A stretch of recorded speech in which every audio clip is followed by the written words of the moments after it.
Asalaamu calaykum waraxmatullaahi wabarakaatu. Isu soo noqod wanaagsan kusoo dhawaada dhaqankaab iyo sheekooyinkeenii. Waa sheekadii Guuleed iyo hashiisii. Guuleed qoyskiisu waxay ahaayeen reer xoolo dhaqataa oo degan meel baadiye ah. Guuleed aabihii waxa uu siiyey hal ka mida geeli uu raaci jiray Guuleed. Guuleed hash aad ayaa u jeclaa waana uu ka jeclaa xoolaha kale. Guuleed waxa uu hasha siin jiray caws maalin walba. Hashuna waa ay ka taqaanay dadka kale Guuleed. Markay aragto Guuleed, hashu waa ay ka soo hor carari jirtay. Isaguna waxa uu siin jiray geedo ama caws oo ku soo guray gacmihiisa.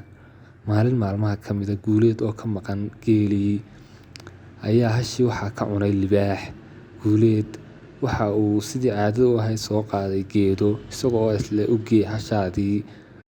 Nasiib xumo laakiin maalintaa kama ay soo hor cararin hashiisii. Guuleed oo fahmay inay wax qaldan yihiin waxa uu dhex geli geelii. Waxa uu waayay hashiisii. Waxa uu raadiyay geelii xaggii uu soo maray iyo meeshii uu soo daaqay. Waxa uu arkay hashiisii oo uu cunay libaax. Guuleed waxa uu wacad ku maray inuu dili doono libaaxa oo uga aargoyn doono hashiisii uu jeclaa. Habeenkii sidii ayaa Guuleed ku tegay xaafaddii. Aabihii waxa uu sheegay inuu libaaxa dilayo oo uu ka soo aargoosanayo.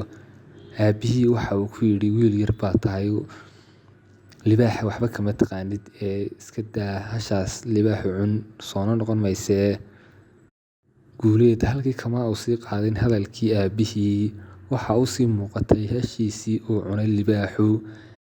Guuleed waxa uu si degan uga fekeray sidii uu ku dili lahaa libaaxa cunay hashiisa. Guuleed waxa uu daba joogo in badan libaaxii oo uu indho-indheeyo meelaha uu seexdo iyo xilliga uu seexdo. Maalin maalmaha ka mida Guuleed waxa uu go'aansaday inuu libaaxa ku dilo waran. Libaaxii oo hurda ayaa uu soo gaaday Guuleed. Waxa uu kaga dhuftay wadnaha waran. Halkaas ayaana uu ku dhintay libaaxii.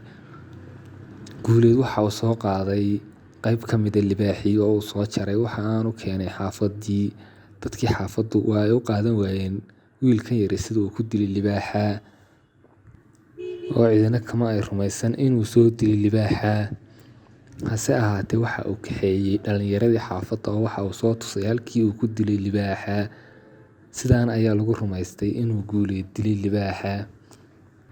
Isla markiiba dhalinyaradii waxay Guuleed ku naanayseen Guuleed aar oo noqday magaciisa cusub.